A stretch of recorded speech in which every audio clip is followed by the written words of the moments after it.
The radio crackled to life at 3:47 hours, cutting through the pre-dawn silence of Camp Pendleton like a blade through silk. Static filled the air, then a voice, calm, measured, but carrying an undercurrent that made seasoned Marines pause mid-step. "Control, this is Iron Wolf. I have visual on unknown aircraft, bearing 270, Angels 12, requesting immediate priority clearance for intercept." The duty officer's coffee went cold in his hand. Iron Wolf. That call sign hadn't been heard on these frequencies in 3 years. Lieutenant Colonel Marcus Reeves dropped his pen, the sound echoing in the suddenly silent control tower.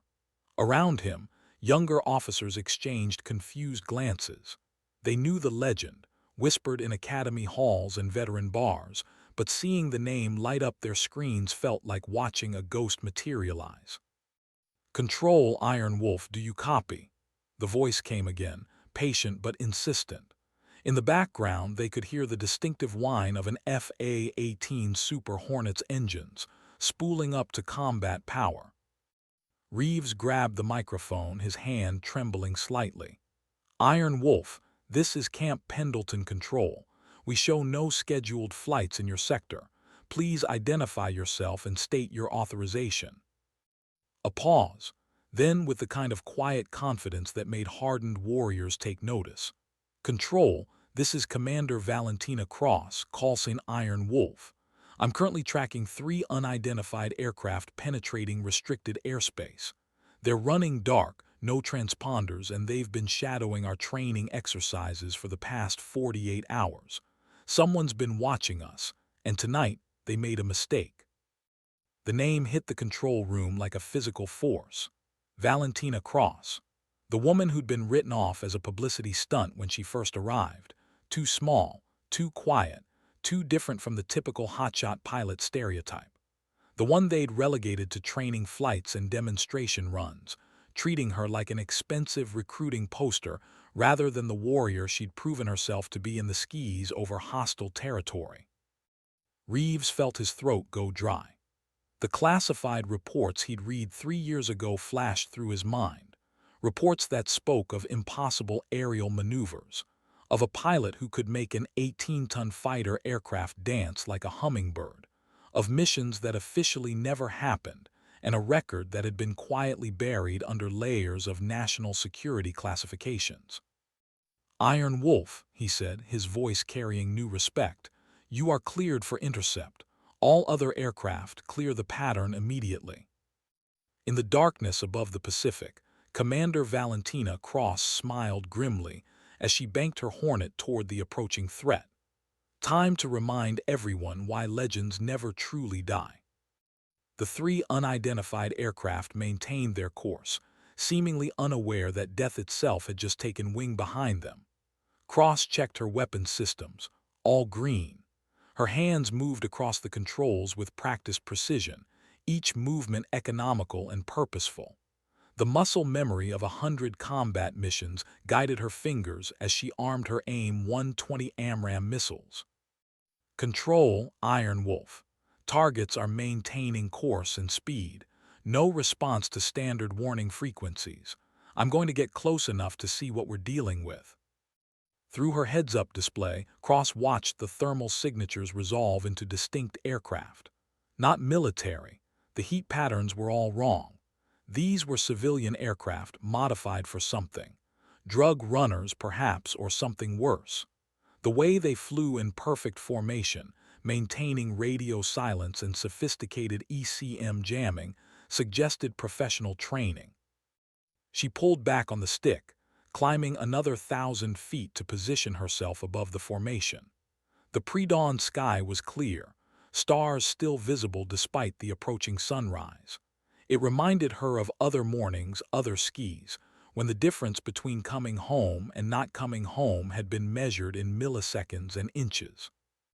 "Iron Wolf, what's your status?" Reeves' voice crackled through her headset. 3 aircraft, possibly modified Cessna citations. They're carrying external equipment I can't identify from this range. Could be surveillance gear, could be something else entirely. Cross banked left, positioning herself for a better visual. "Control, I need to know. Has anyone been asking questions about our training schedules? Anyone who shouldn't have access?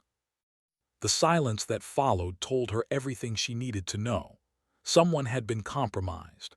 Someone inside had been feeding information to people who had no business knowing when and where Marine pilots conducted their exercises. The thought made her jaw clench. Iron Wolf, we're checking on that. In the meantime, can you get positive identification on those aircraft? Cross dove toward the formation, her Hornet's engine screaming as she closed the distance. Through her canopy, she could see the lead aircraft clearly now, modified extensively, with what looked like high-end camera equipment mounted on hardpoints that should have been carrying fuel tanks. Professional-grade surveillance gear. Control, these aren't drug runners. Someone's been filming our training operations. I count at least 4 different camera systems on the lead aircraft alone. The implications hit everyone in the control room simultaneously.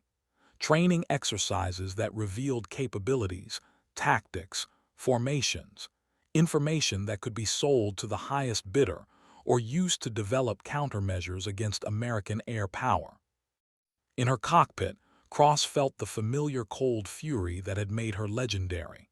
Someone was stealing American military secrets, and they'd picked the wrong night to do it. The lead aircraft suddenly broke formation, diving toward the deck in a desperate attempt to escape. The other 2 scattered, their pilots finally realizing they weren't alone in the sky anymore. Cross had to make a choice: pursue one and let the others escape, or try to herd them all toward the intercept aircraft that were surely scrambling from Miramar. She keyed her radio. "Control, Iron Wolf. The party just started running. I need backup and I need it now." "Iron Wolf, Razor flight is airborne, ETA 12 minutes. Can you maintain contact?" Cross looked at her fuel gauge, calculated distances and time, and felt the familiar smile cross her face. The same smile that had terrified enemy pilots from the Persian Gulf to the South China Sea.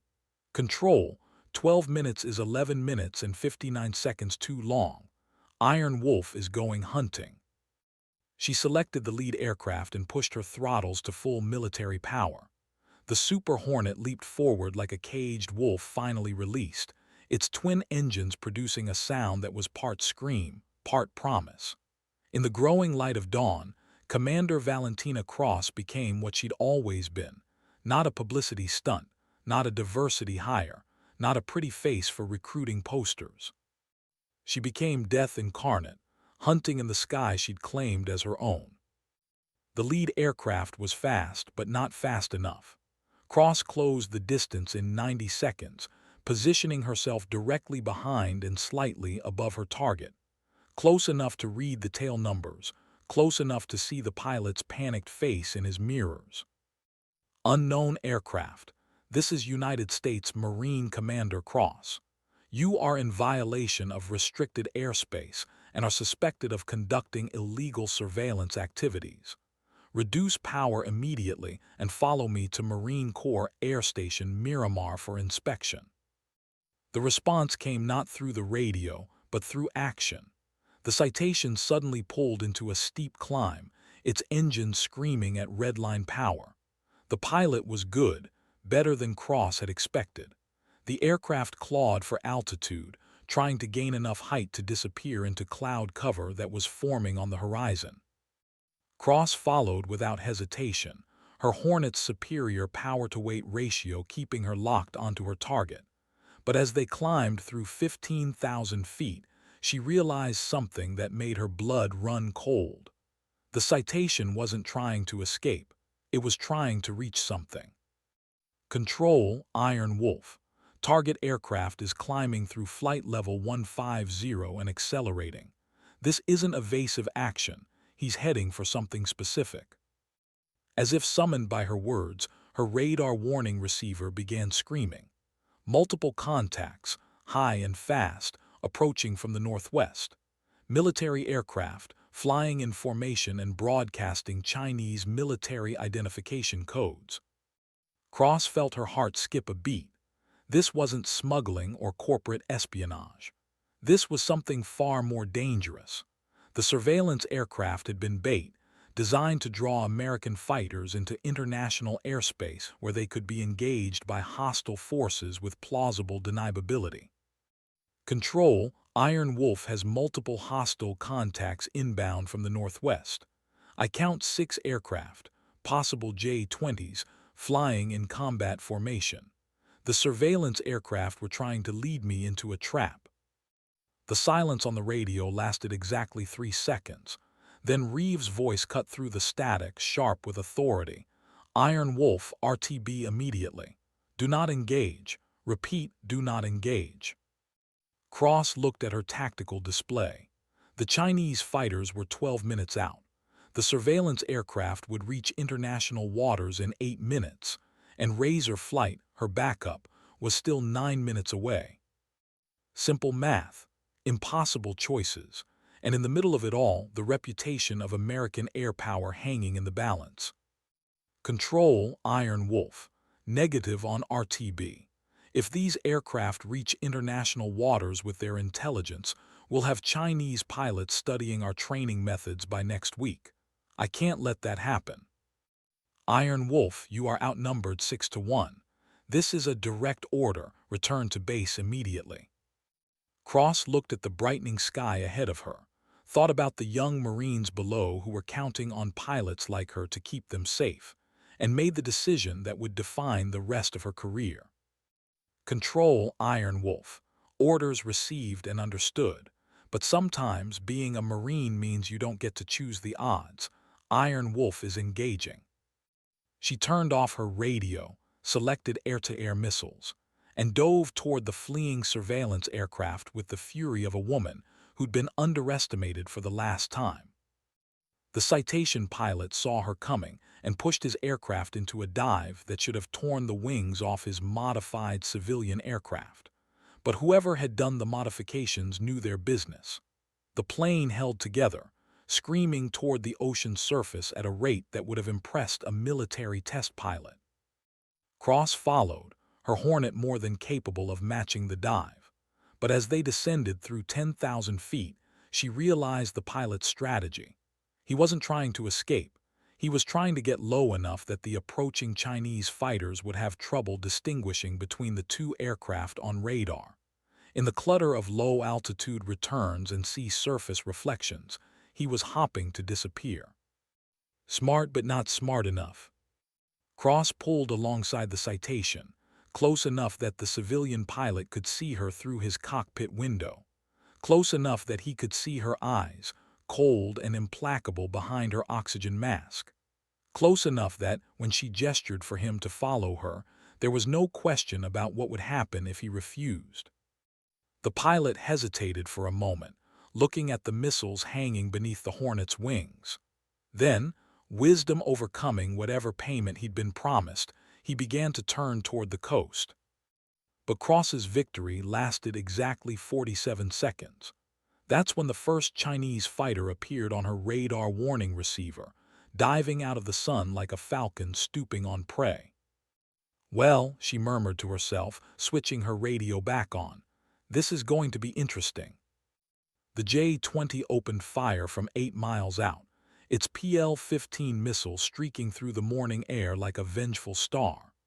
Cross saw it coming on her threat display, a perfect intercept course that would arrive in exactly 18 seconds if she maintained her current heading. She didn't maintain her current heading. Instead, she pulled into a vertical climb that loaded her aircraft with 7 gs of acceleration, blood draining from her vision as the Hornet clawed for altitude. The missile, committed to its intercept course, flashed harmlessly beneath her as she rolled inverted at the top of her climb. Now she was above the Chinese fighter, looking down at its distinctive angular silhouette as it tried to reposition for another attack. The J-20 was stealthy, advanced, and flown by a pilot who clearly knew his business. But it had one critical disadvantage. Its pilot had never flown against Iron Wolf. Cross rolled out of her climb and dove toward the Chinese fighter, her own AIM-120 already locked and ready. The range closed rapidly, 6 miles 5-4. At 3 miles, she fired, the AMRAAM dropping away from her aircraft and igniting its rocket motor in a bloom of flame and smoke. The Chinese pilot never saw it coming.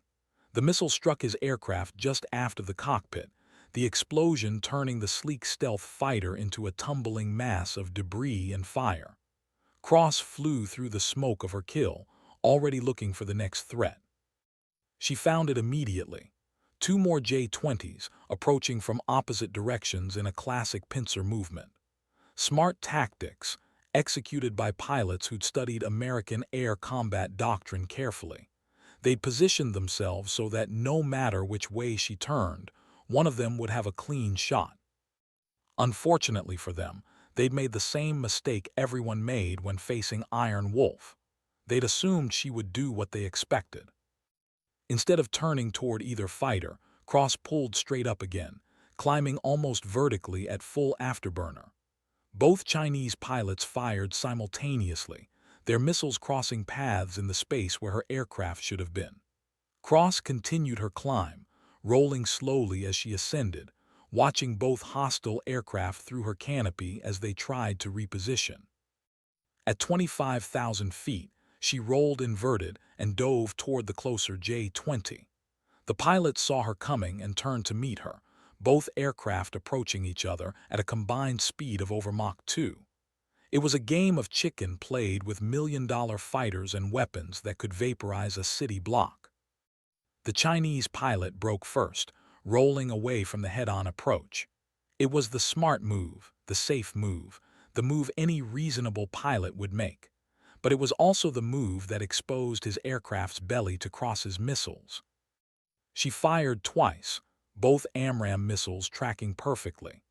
The J-20 tried to evade, pulling GS that should have been impossible for a human pilot to survive.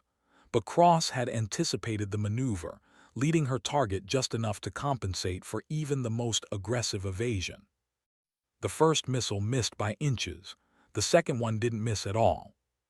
2 kills, 4 Chinese fighters remaining, and somewhere below, the surveillance aircraft was still making its run for international waters, carrying intelligence that could compromise every Marine pilot who'd ever trained at Pendleton. Cross checked her fuel, still enough for maybe 10 minutes of combat maneuvering. Her missile count, 4 AIM-120s remaining, plus her 20 cannon with 578 rounds of ammunition, against 4 stealth fighters flown by pilots who now knew exactly what they were dealing with. She smiled. She'd faced worse odds before. The remaining Chinese fighters had learned from their comrades' mistakes. Instead of engaging individually, they formed up in a tight formation and approached together, their combined radar signatures making it difficult for Cross to get a clean lock on any single aircraft. They were flying professionally now, treating her as the threat she'd proven herself to be. Iron Wolf, this is Razor Lead. We're 3 minutes out. Can you maintain contact? Cross keyed her radio, never taking her eyes off the approaching enemy formation. Razor Lead, Iron Wolf. I've got 4 hostiles in close formation, bearing 090. They're trying to keep me busy while their surveillance bird makes it to international waters. Copy, Iron Wolf. We're showing the surveillance aircraft 2 minutes from the boundary. Can you intercept? Cross looked at her tactical display. The citation was indeed only minutes from safety, while the Chinese fighters were positioning themselves between her and her target. They didn't need to shoot her down. They just needed to delay her long enough for their intelligence asset to escape. Razor Lead, Iron Wolf. Negative on intercept. I'm going to be busy for the next few minutes. Take the surveillance bird. I'll keep these 4 entertained. Iron Wolf, you can't take on 4 J-20s alone. Break off and we'll engage together. Cross thought about that for approximately half a second. Then she pushed her throttles to full afterburner and dove toward the Chinese formation like a meteor falling from heaven. Razor Lead, Iron Wolf. Sometimes being alone is exactly what you need to be. What happened next would be studied in air combat schools for the next 20 years. Cross approached the Chinese formation head-on, as if planning a frontal assault that would be suicide against 4 fighters. The enemy pilots prepared to engage, their formation tightening as they prepared to concentrate their fire. At the last second, Cross rolled inverted and pulled through the formation from below, her aircraft passing beneath all 4 Chinese fighters in the space of 2 heartbeats. It was a maneuver that required perfect timing, absolute spatial awareness, and the kind of flying skill that existed in maybe a dozen pilots worldwide. As she flashed through their formation, Cross fired her cannon in a long, raking burst that caught the trailing J-20 across its starboard wing.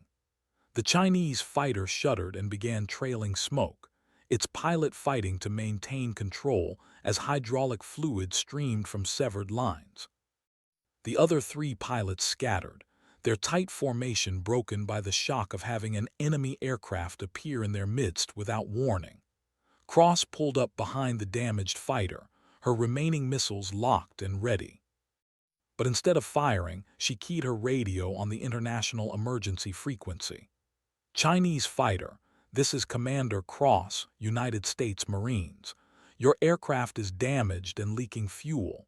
I strongly suggest you head for the nearest airfield before you run out of options." The Chinese pilot's response came not in words but in action. He rolled his damaged fighter into a steep turn, trying to bring his weapons to bear despite his aircraft's compromised flight characteristics. Brave, stupid, or both, Cross couldn't tell which. She didn't give him a chance to find out. Her final AMRAAM missile ended the damaged J-20's flight in a brief, brilliant explosion that lit up the morning sky. 3 kills, 3 fighters remaining, and her missile racks were now empty except for her cannon rounds. The remaining Chinese pilots had regrouped and were approaching more cautiously now, having learned that Iron Wolf was not going to be an easy kill. They spread out in a wide formation, trying to force Cross to engage one while the others maneuvered for killing shots. But Cross had been fighting outnumbered her entire career. She knew that when facing multiple opponents, the key was to never let them fight you on their terms. Instead of engaging any of the 3 fighters, she turned away from all of them and dove for the deck, her Hornet screaming toward the ocean surface at maximum speed. The Chinese fighters followed, their pilots probably assuming she was trying to escape. They were wrong. Cross was doing something far more dangerous. She was changing the rules of engagement. At 500 feet above the Pacific, Cross leveled out and began flying nap of the earth, her aircraft skimming the wave tops at speeds that left a rooster tail of spray in her wake. Behind her, the 3 J-20s were forced to spread out to avoid collision, their tight formation disrupted by the need to maintain safe separation at high speed and low altitude. Now they weren't fighting as a coordinated unit anymore. They were 3 individual fighters trying to catch one very elusive target in an environment that favored skill over numbers. Cross smiled. This was exactly where she wanted them. The lead Chinese fighter made the first mistake, pulling up slightly to get a better angle for his missile shot. The moment he gained altitude, Cross pulled her Hornet into a vertical climb that should have been impossible at her airspeed. The sudden maneuver caught the Chinese pilot completely off guard, and Cross found herself directly behind him with her cannon armed and ready. 612 rounds of 20 ammunition ended the engagement in less than 3 seconds. The J-20 disintegrated under the impact of dozens of high-explosive shells, its remains scattered across 2 miles of empty ocean. 4 kills, 2 fighters remaining. But Cross's fuel gauge was now showing dangerously low levels, and her cannon ammunition counter read exactly 0. She was effectively weaponless, flying on fumes, and still facing 2 professional pilots who were undoubtedly eager to avenge their fallen comrades. "Iron Wolf, Razor lead. We've intercepted the surveillance aircraft and are escorting it to Miramar. What's your status?" Cross looked at her instrument panel, calculating time and distance with the cold precision of a pilot who'd learned to make life-or-death decisions in fractions of seconds. Razor lead, Iron Wolf. Mission accomplished on the surveillance bird. I'm currently engaged with 2 hostiles, but I'm Winchester on weapons and low on fuel. Could use some friendly company up here. Iron Wolf, we're inbound your location. Can you evade until we arrive? Cross looked through her canopy at the 2 remaining Chinese fighters, now positioning themselves for what would undoubtedly be a coordinated attack. Both pilots had learned from their predecessors' mistakes. They weren't going to give her any more chances to turn their numbers against them. Razor lead, Iron Wolf. Evasion might be a problem. These guys seem to have taken this whole engagement personally. What Cross didn't say, what she couldn't say over an open channel, was that her fuel situation was worse than she'd admitted. She had maybe 5 minutes of flight time remaining, certainly not enough to make it back to base. The morning that had started with a routine intercept was going to end with her either in enemy hands or at the bottom of the Pacific Ocean. Unless she could find one more impossible solution to an impossible problem. The 2 J-20s began their attack run, approaching from different angles to prevent Cross from engaging both simultaneously. Their pilots were flying perfectly, professionally, with the kind of coordinated tactics that were drilled into elite fighter pilots worldwide. Cross watched them come and made her decision. Instead of trying to evade or position for a defensive engagement, she turned directly toward the closer J-20 and pushed her throttles to the stops. Both aircraft were now approaching each other head-on at a combined speed of over 1,400 miles per hour, closing the distance at a rate that left no time for second thoughts or course corrections. The Chinese pilot held his course, probably assuming that the American would break off at the last second. It was the rational assumption, the logical assumption, the assumption any sane pilot would make. But Cross had never been accused of being particularly sane. At a distance of less than 100 yards, with collision imminent and both pilots able to see each other's faces through their canopies, Cross pulled her aircraft into a vertical climb that loaded her airframe with more GS than the manufacturer had ever intended. The maneuver was so sudden, so violent, that it should have either stalled her engines or torn her wings off. It did neither. Her Hornet clawed into the sky like a living thing, passing so close to the Chinese fighter that her landing gear scraped paint off the J-20's canopy.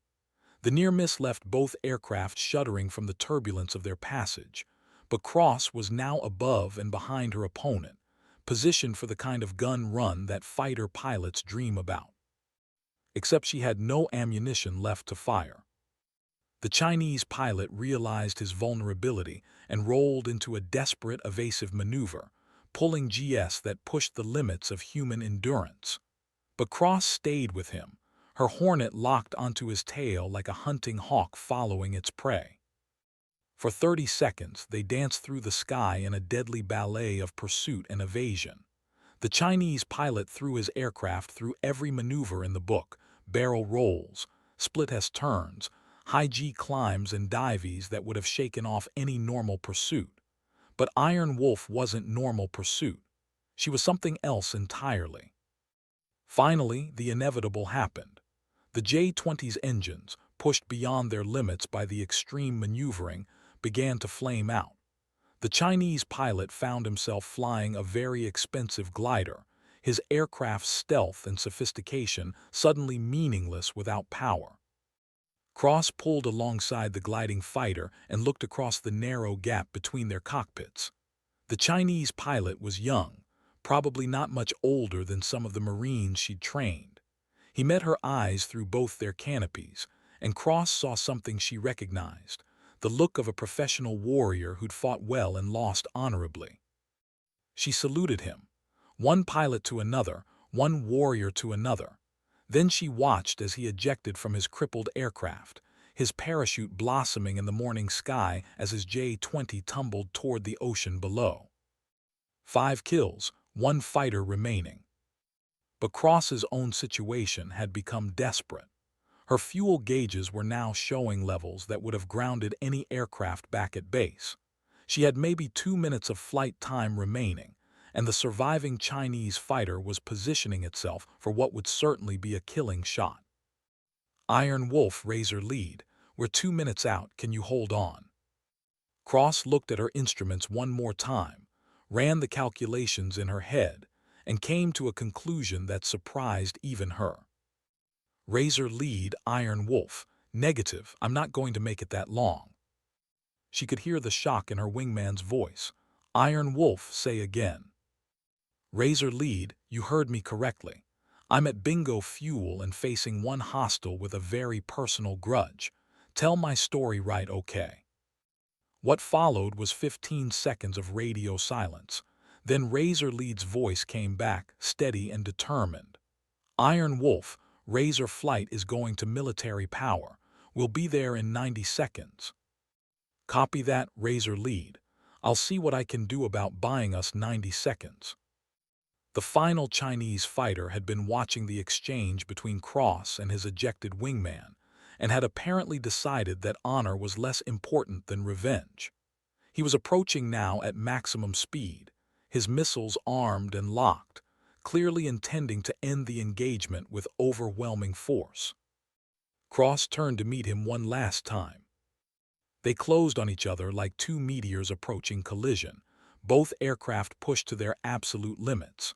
Cross could see the pilot's face in the other cockpit, could see the determination and fury that matched her own. This wasn't about nations or politics anymore. This was about two warriors who'd found themselves locked in single combat, and only one would be flying home. At the last possible second, both pilots fired simultaneously. The Chinese pilot's missile streaked toward Cross's Hornet with perfect guidance, its warhead armed and ready to detonate. Cross's response was different. She fired her aircraft's emergency flare dispenser, filling the sky between them with dozens of brilliant magnesium flares that burned like tiny suns. The incoming missile, confused by the sudden bloom of heat sources, detonated harmlessly among the flares. The explosion was close enough to buffet Cross's aircraft with its shockwave, but not close enough to cause damage. The Chinese pilot, blinded by the flare display and shocked by the failure of his missile, never saw Cross's Hornet emerge from the cloud of burning magnesium.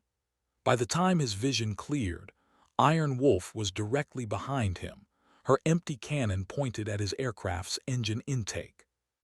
For 5 seconds that felt like eternity, they flew in formation, predator and prey, hunter and hunted. Cross could have fired if she'd had ammunition remaining. The Chinese pilot could have ejected if he'd chosen to acknowledge defeat. Instead, something remarkable happened. The Chinese pilot looked over his shoulder, met Cross's eyes through their respective canopies, and nodded once, a gesture of respect from one professional to another.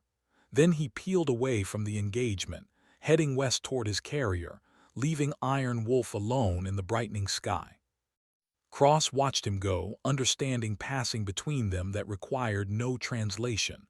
They'd both fought well, they'd both survived, and sometimes that was victory enough. Iron Wolf, Razor Lead, we're on station, what's your status? Cross looked at her fuel gauge one more time. The needle was now firmly in the red zone marked emergency. She had maybe 60 seconds of flight time remaining, certainly not enough to make it back to any friendly airfield. But for the first time in the entire engagement, she found herself smiling. Razor Lead, Iron Wolf. The bad guys are either shot down or headed home. The surveillance bird is in friendly hands, and I'm about to become very familiar with my ejection seat. I'd call that a successful morning's work. Iron Wolf, you've got to be kidding me. After all that, you're going to punch out. Cross laughed, the sound carrying clearly over the radio frequency. Razor Lead, I've been flying on fumes and luck for the last 10 minutes. Gravity's about to win this argument whether I like it or not. She was already running through her ejection checklist, her hands moving with practiced efficiency across the controls.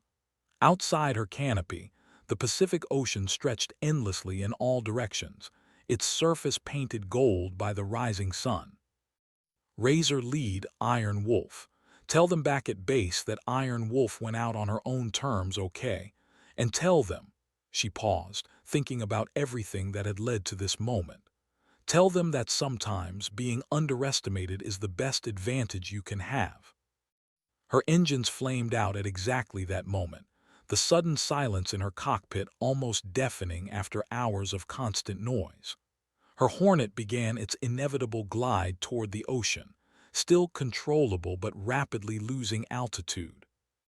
Cross reached for her ejection handle, then paused.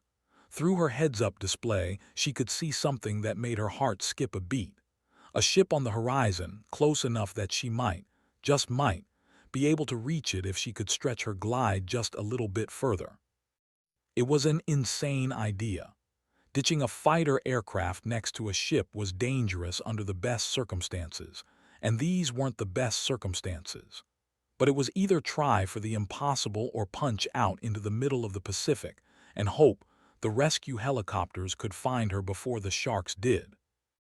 Cross made her choice. She always did. Instead of ejecting, she began configuring her aircraft for a controlled water landing. It was a procedure that existed in the flight manual but was rarely attempted, because the survival rate for pilots who tried it was not encouraging. But Cross had built her entire career on attempting things that other people considered impossible. Razor lead Iron Wolf. Change of plans. I'm going to try to put this bird down next to that merchant vessel at bearing 045. If this works, it'll be the first successful Hornet water landing in Marine Corps history. If it doesn't work, Iron Wolf, don't do this. Punch out now while you still have altitude. Cross ignored the advice, focusing instead on the approaching water and the delicate balance of airspeed and attitude that would determine whether she survived the next 60 seconds. Her Hornet was flying like the wounded bird it was, responding sluggishly to control inputs and bleeding altitude at a rate that left no margin for error. At 50 feet above the waves, Cross realized she was going to make it. At 20 feet, she realized she might even survive the impact. At 10 feet, she pulled her aircraft's nose up in a perfect landing flare and prepared to find out whether legends could float. The Hornet hit the Pacific Ocean at 140 knots, its impact sending up a wall of spray that could be seen for miles. The aircraft skipped once, twice, then settled into the water like an 18-ton stone, its momentum carrying it forward until it finally came to rest less than 200 yards from the merchant vessel. For a moment there was silence. Then Cross's voice crackled over the radio, weak but unmistakably alive. Razor lead Iron Wolf. I'm wet, but I'm breathing. Send the rescue boys when you get a chance. The merchant vessel, which turned out to be a Japanese fishing boat, reached her within minutes. The crew pulled Cross from her sinking aircraft just as it began its final descent to the ocean floor, her ejection seat and survival gear the only things keeping her afloat in the swells. As she was hauled aboard the fishing boat, dripping wet and exhausted but very much alive, Cross looked back at the spot where her Hornet had disappeared beneath the waves. It had been a good aircraft, reliable and responsive right up to the end. She'd miss flying it. But she wouldn't miss being underestimated. 3 hours later, Cross stood in the debriefing room at Camp Pendleton, her flight suit replaced by borrowed marine utilities that were 3 sizes too large. Around the table sat every senior officer on the base, their faces showing a mixture of awe, respect, and barely contained disbelief. "So let me get this straight, Commander," said General Morrison, the base commanding officer. "You engaged 6 enemy fighters, shot down 5, forced the 6th to withdraw, intercepted a surveillance aircraft carrying classified intelligence, and then successfully ditched your aircraft at sea, all while flying alone and outnumbered 6-1. Cross nodded calmly. "That's correct, sir, though I should point out that I had assistance from Razor Flight in securing the surveillance aircraft." Commander, in my 30 years of service, I've never heard of anything like this. What you did this morning." He paused, searching for the right words. "What you did this morning was impossible." Cross looked around the table at the faces of men who had spent their careers studying air combat, officers who understood better than anyone the odds she'd faced and overcome. She saw respect there now, the kind of respect that couldn't be manufactured or awarded. It had to be earned in the sky, one impossible victory at a time. "General, with respect, sir, I think impossible might be too strong a word. Improbable, maybe, but not impossible." General Morrison leaned back in his chair, a slow smile spreading across his weathered face. "Commander Cross, I've been looking at your service record. 3 years ago, you were assigned to training duties because some people thought you weren't aggressive enough for combat operations. I think it's safe to say that assessment might have been premature." Cross thought about all the times she'd been overlooked, underestimated, relegated to duties that were beneath her capabilities. All the times she'd been treated like a publicity stunt rather than a warrior. All the times she'd proven herself only to be forgotten when the next crisis arose. "Sir, I've learned that being underestimated can be an advantage. People don't prepare for threats they don't take seriously." "Is that why you chose the call sign Iron Wolf? Because people underestimate wolves?" Cross shook her head. "No, sir. I chose it because wolves hunt in packs, but when they're separated from the pack, they don't give up. They adapt, they survive, and sometimes they do things that surprise everyone, including themselves." The debriefing lasted another 2 hours, with Cross recounting every detail of the engagement for the official record. The intelligence value of the intercepted surveillance aircraft was already proving significant, revealing a systematic effort to gather information on American air combat training. Her actions had prevented years of classified tactical information from falling into hostile hands. But more than that, her performance had demonstrated something that would reshape how the Marines thought about air combat. Single pilots, properly trained and motivated, could accomplish missions that previous doctrine had considered impossible. The implications would influence training and tactics for decades to come. As the meeting concluded, General Morrison stood and extended his hand. "Commander Cross, on behalf of the United States Marine Corps, thank you. What you did today reminded all of us why we wear these uniforms." Cross shook his hand, feeling the weight of recognition she'd waited years to receive. But as she left the debriefing room, she realized something had changed beyond just how others saw her. She'd changed too. The pilot who'd taken off in darkness hours earlier had been fighting to prove herself worthy of respect. The pilot walking down the corridor now knew she'd already proven everything that mattered. Later that evening, Cross stood alone on the flight line, watching the sun set behind the silhouettes of parked aircraft. The day's events felt almost dreamlike now, a collection of impossible moments strung together by adrenaline and determination. But the empty hardstand where her Hornet should have been parked served as a stark reminder that it had all been very real. "Iron Wolf." She turned to find a young lieutenant approaching, his crisp uniform and nervous demeanor marking him as fresh from flight training. He carried himself with the eager confidence of someone who'd studied every famous engagement in aviation history, but had never felt the weight of real combat. "Yes, Lieutenant." "Ma'am, I'm Lieutenant Jackson. I graduate from flight school next week, and He paused, clearly searching for the right words. "I wanted to thank you. What you did today, it showed all of us what's possible, what we can aspire to become." Cross studied his face, seeing something she recognized, the hunger for validation that had driven her own early career, the desperate need to prove himself worthy of the wings he'd earned. "Lieutenant, can I give you some advice?" "Yes, ma'am." "Don't try to become me. Don't try to become anyone else. The Corps doesn't need another Iron Wolf. It needs the first Lieutenant Jackson. Figure out what that means and you'll do fine." The young pilot nodded, though Cross could tell he didn't fully understand yet. He would, eventually. They all did if they survived long enough. As Jackson walked away, Cross heard another voice behind her. Wise words for someone who spent most of her career fighting to be taken seriously. She turned to find Colonel Sarah Chen approaching, her old instructor from flight school and one of the few people who'd never doubted Cross's abilities.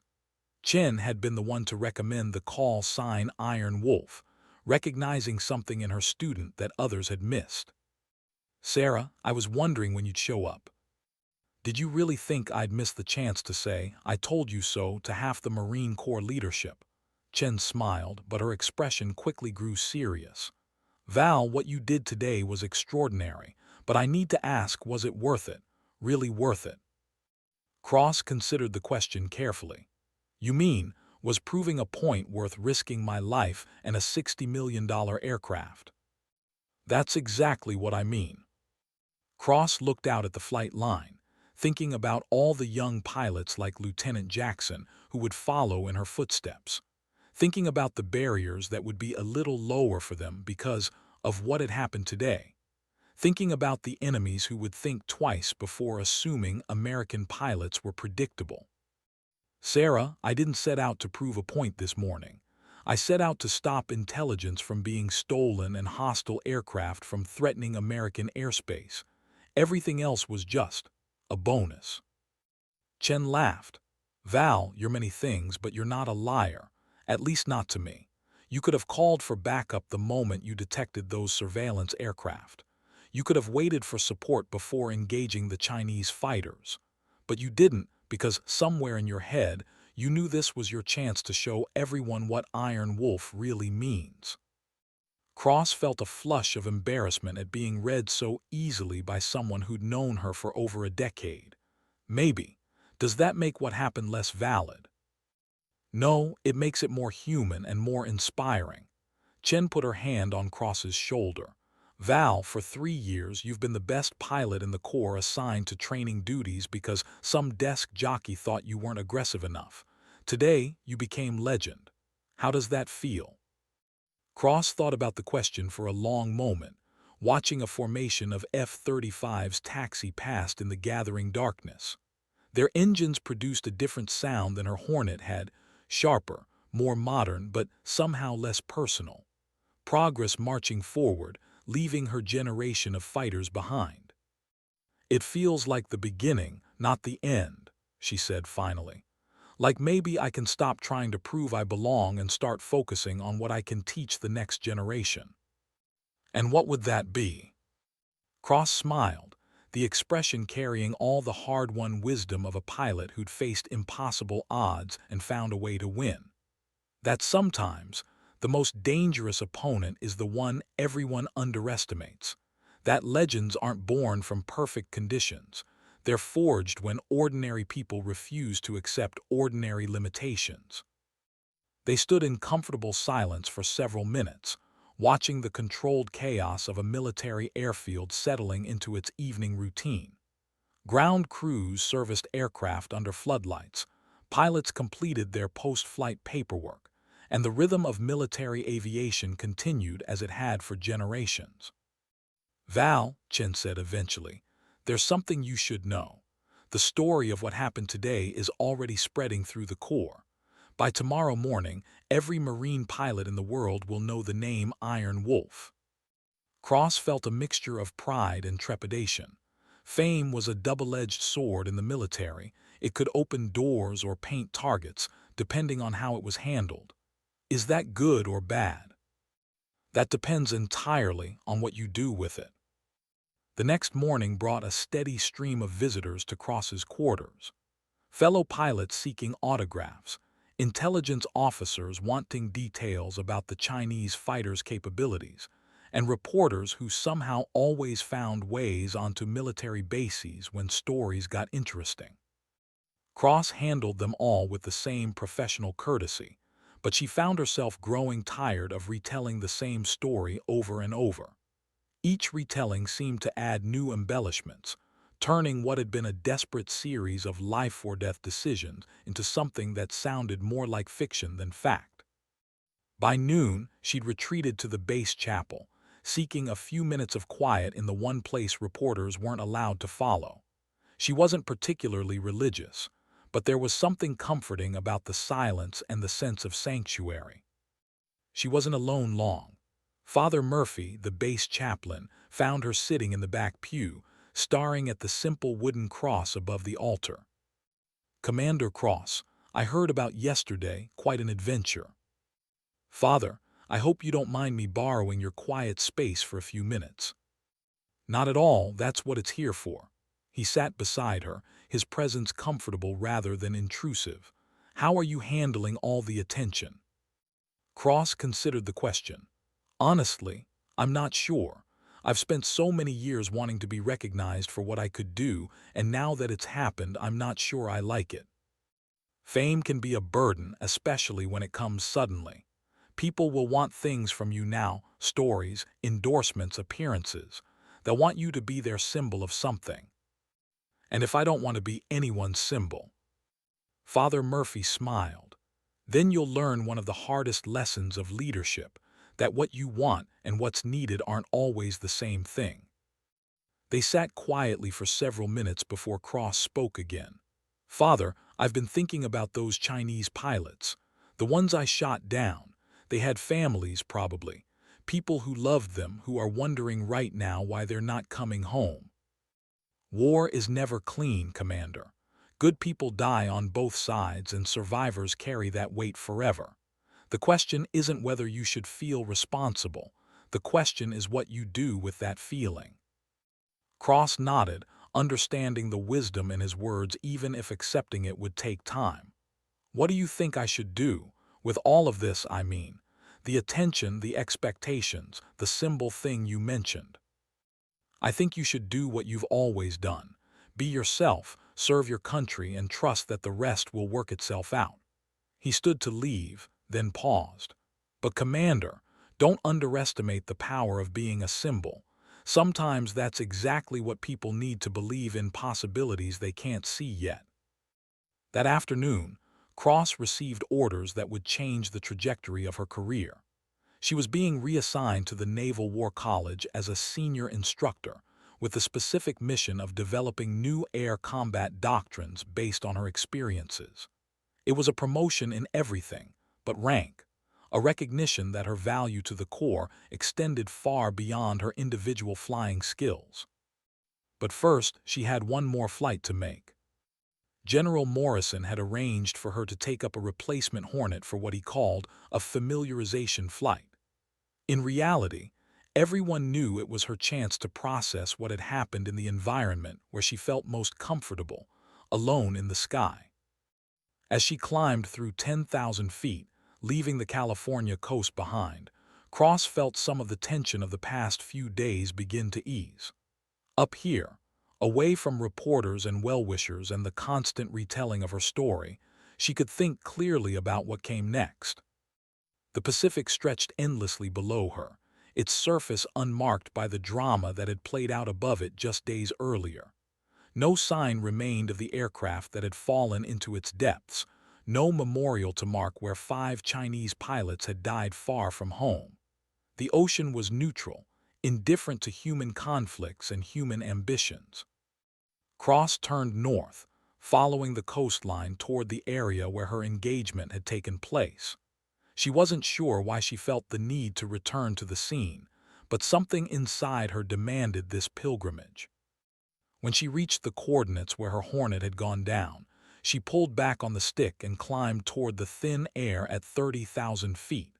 From this altitude, she could see the curvature of the Earth, the thin blue line that separated the atmosphere from the void beyond. "Iron Wolf to any station, radio check." "Iron Wolf, this is Pendleton Control. We read you 5 by 5. How's the Hornet handling?"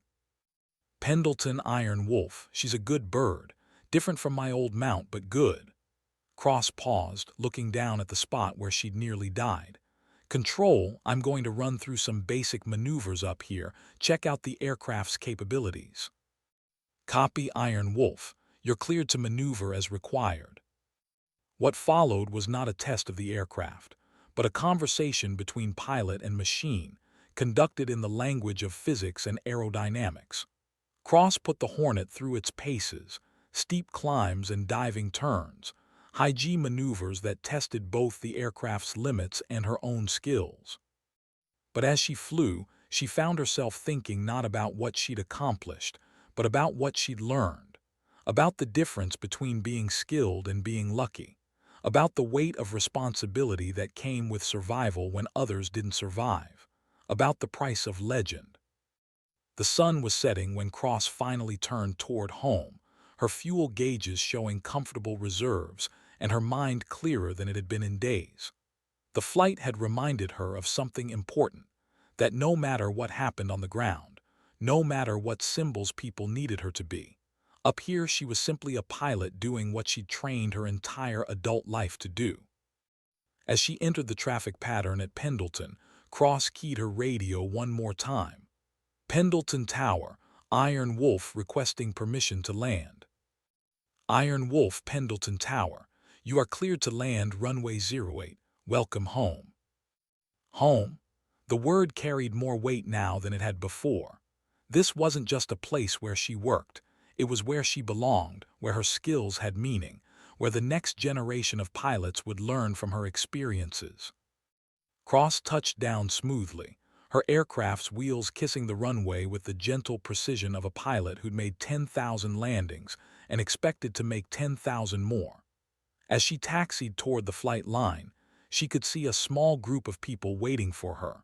Not reporters this time, but fellow pilots and crew chiefs, the people who understood what flying really meant. She shut down the engines and went through her post-flight checklist with the same methodical attention to detail she'd always brought to the task. Some things never changed, no matter how famous you became. As Cross climbed down from the cockpit, she was greeted by her crew chief, Staff Sergeant Rodriguez, who'd been maintaining her aircraft for the past 2 years. He was grinning widely, his pride in his pilot's accomplishments evident in every line of his weathered face. "Commander, how'd she handle?" "Like a dream, Sergeant. You and your crew did good work prepping her." "Ma'am, if you don't mind me saying, we heard what you did yesterday. That was something special." Cross looked at the faces around her, young Marines who'd found in her story something that inspired them, that made them believe in possibilities they'd never considered before. For the first time since the engagement, she began to understand what Father Murphy had meant about being a symbol. "Sergeant, what happened yesterday was a team effort. My aircraft performed flawlessly because you and your people know your jobs. The mission succeeded because everyone did their part." She paused, meeting the eyes of each Marine in turn. "That's what being a Marine means, knowing that you're part of something bigger than yourself." As the group began to disperse, heading back to their duties and their lives, Cross lingered on the flight line for a few more minutes. Tomorrow would bring new challenges, new responsibilities, and new opportunities to serve. But tonight, she was simply a pilot who'd had a good flight, standing beside an aircraft that had brought her safely home.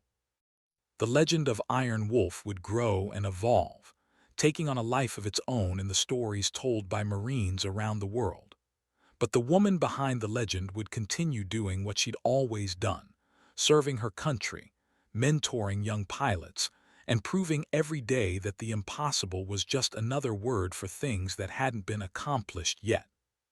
6 months later, Cross stood before a classroom full of Navy and Marine Corps officers at the Naval War College, teaching her first course on advanced air combat tactics. The students were experienced pilots themselves, men and women who'd flown combat missions around the world and earned their own reputations for skill and courage. But when Iron Wolf spoke, they listened with the attention of children hearing their favorite bedtime story.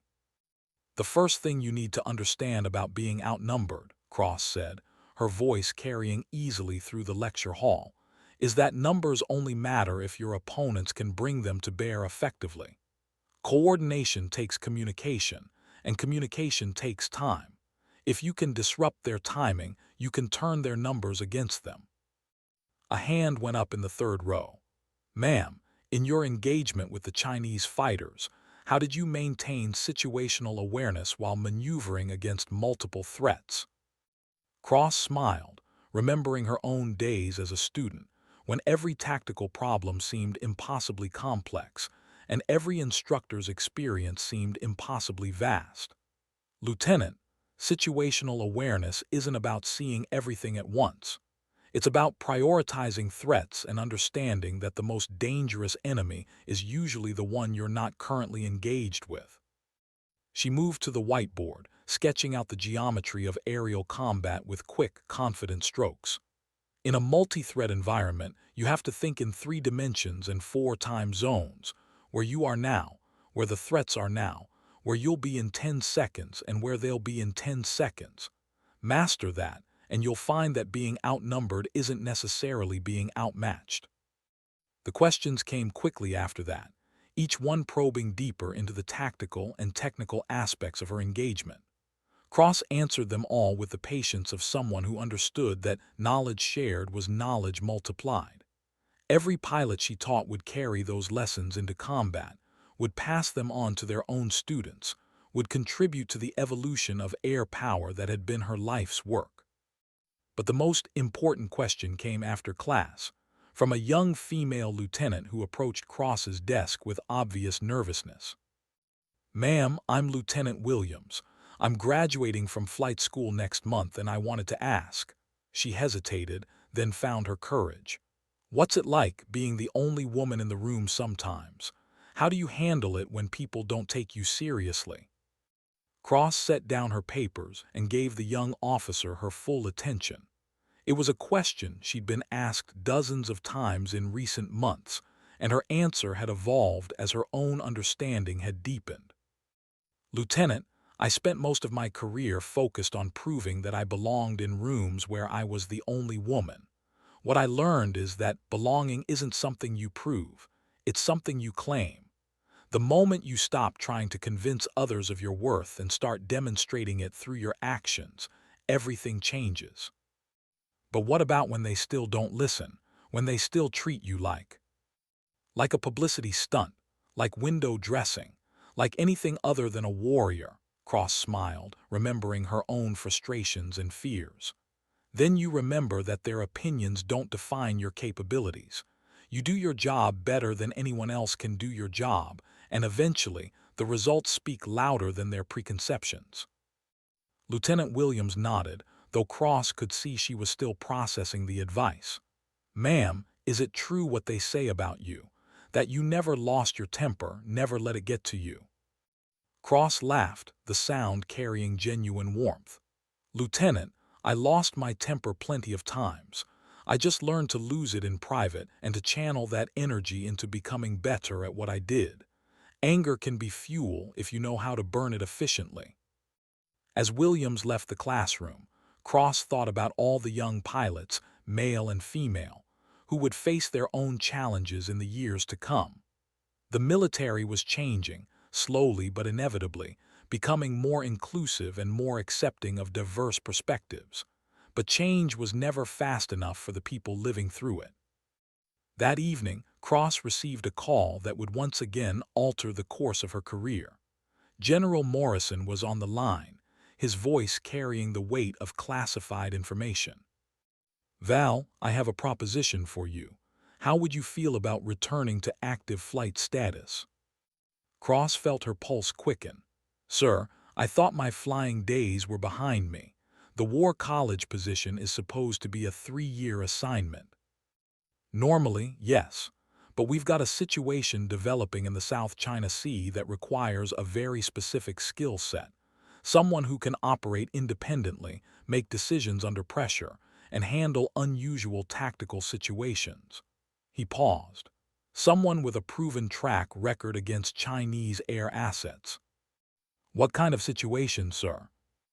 "The kind I can't discuss over an unsecured line. Can you be at the Pentagon tomorrow for a briefing?"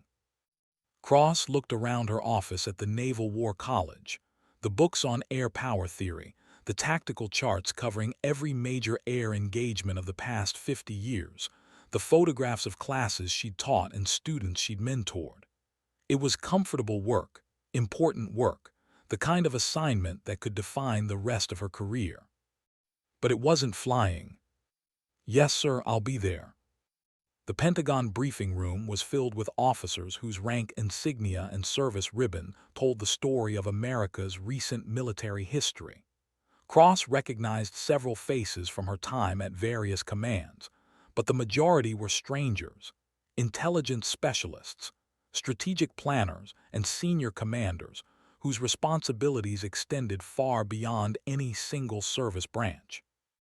At the head of the table sat Admiral Janet Richardson, whose reputation for brilliant strategic thinking was matched only by her intolerance for anything less than perfect execution. She looked up as Cross entered the room, her expression unreadable. "Commander Cross, thank you for coming. Please take a seat." Richardson gestured toward an empty chair near the front of the table. "What I'm about to tell you is classified at the highest levels. Nothing you hear in this room can be discussed with anyone not present in this briefing." Cross nodded her understanding, settling into the offered chair. Around the table, she could sense the tension that accompanied truly serious military planning. This wasn't routine operational briefing. This was crisis management. "3 weeks ago," Richardson began, "one of our reconnaissance satellites detected unusual activity at a Chinese military facility in the Spratly Islands. Analysis of the imagery suggests they're developing some kind of advanced aircraft, something we've never seen before." The lights dimmed, and a large screen descended from the ceiling. The first image showed a high-resolution satellite photograph of what appeared to be a military airfield on a small island. But the aircraft visible in the hangars didn't match any known Chinese fighter design. Initial intelligence suggested this was simply a new variant of their J-20 program, but subsequent analysis has revealed something far more concerning. The image changed, showing a close-up view of one of the mysterious aircraft. These aren't conventional fighters. They appear to be some kind of hybrid design, part aircraft, part drone, capable of both manned and unmanned operation. Cross studied the image carefully, her experienced eye noting details that would escape civilian observers. The aircraft's proportions were wrong for optimal human piloting, but right for maximum fuel efficiency and stealth characteristics. "Admiral, are we looking at autonomous combat aircraft?" "That's our assessment, yes. Computer-controlled fighters with artificial intelligence sophisticated enough to engage in air-to-air combat without human oversight." Richardson's expression was grim. If the Chinese have achieved a breakthrough in combat AI, it could fundamentally alter the balance of air power worldwide. A chill ran down Cross's spine as she contemplated the implications. Pilots had always been the limiting factor in air combat, human beings who could only withstand so many Gs, who needed time to process information, who made mistakes under pressure. Remove those limitations, and you created weapons that could outmaneuver and outthink any human pilot. "What's our response, ma'am?" "We need intelligence on these aircraft, performance specifications, AI capabilities, operational limitations, the kind of information that can only be gathered through direct observation of their flight characteristics." Cross understood immediately. You want someone to provoke them into combat, to force them to reveal their capabilities in an engagement where we can study their tactics. Exactly, but it has to be someone exceptional, someone who can survive long enough against potentially superior opponents to gather the information we need. Richardson leaned forward, her gaze intense. It has to be someone who's already proven they can win against impossible odds. The room fell silent as the implication sank in. They weren't just asking Cross to fly a reconnaissance mission. They were asking her to serve as bait in a trap that might close on her instead of the enemy. "Admiral, what makes you think I can survive against computer-controlled fighters? If they're truly autonomous, they won't make the mistakes human pilots make. They won't hesitate, won't second-guess themselves, won't be affected by fear or fatigue." That's true, but they also won't have intuition, won't be able to think creatively under pressure, won't be able to adapt to situations they weren't programmed to handle. Richardson smiled slightly. In other words, they won't be you. Cross considered the offer carefully. It was a suicide mission dressed up in strategic language, a chance to trade her life for intelligence that might save countless others. But it was also a chance to fly again, to test herself against the ultimate opponent, to discover whether human skill could triumph over artificial perfection. What's the timeline, ma'am? 2 weeks to prepare, then insertion via carrier aviation in the South China Sea. You'll be flying a specially modified F-35, equipped with every sensor and recording device our technical people can fit into the aircraft. Your mission is to engage the Chinese AI fighters, survive long enough to document their capabilities, and return with intelligence that could determine the future of air warfare. Cross looked around the room at the faces of officers who understood exactly what they were asking of her. Some showed sympathy, others showed calculation, but all showed respect. They weren't sending her because she was expendable, they were sending her because she was indispensable. Admiral, I have one condition. Name it. If I don't come back from this mission, I want my story told honestly. Not the sanitized version that makes good recruiting material, but the real story. The failures, the fears, the times I wasn't sure I'd make it. Future pilots deserve to know that even legends started as people who were scared sometimes. Richardson nodded slowly. Agreed, but Commander, come back, that's an order. Cross smiled, feeling the familiar mixture of terror and anticipation that preceded every combat mission. I'll do my best, ma'am. I always do. 2 weeks later, Cross stood on the flight deck of the USS Gerald R. Ford, watching her F-35 Lightning II receive its final pre-flight inspection. The aircraft was a masterpiece of stealth technology and sensor integration, capable of functions that would have seemed impossible just a decade earlier. But underneath all the advanced systems, it was still fundamentally the same as every fighter she'd ever flown, a machine that would respond to her inputs and carry her into harm's way. The mission parameters were deceptively simple. Penetrate Chinese airspace near the Spratly Islands, conduct reconnaissance of the suspected AI aircraft facility, and engage any interceptors that rose to meet her. Gather intelligence on their capabilities, document their tactics, and return to the carrier with information that could reshape American air doctrine. Simple in concept, potentially impossible in execution. As Cross completed her pre-flight walk-around, she was joined by Captain Sarah Chen, now serving as the Ford's Air Wing commander. Her old instructor's presence was both comforting and concerning. Sarah wouldn't have flown out to the South China Sea just to wish her luck. Val, I need to tell you something before you launch, something the Pentagon briefing didn't cover. Cross paused in her inspection of the F-35's weapon systems. I'm listening. Yesterday, we lost contact with a reconnaissance drone that was monitoring the Chinese facility. It was supposed to be invisible to their radar systems, but something shot it down.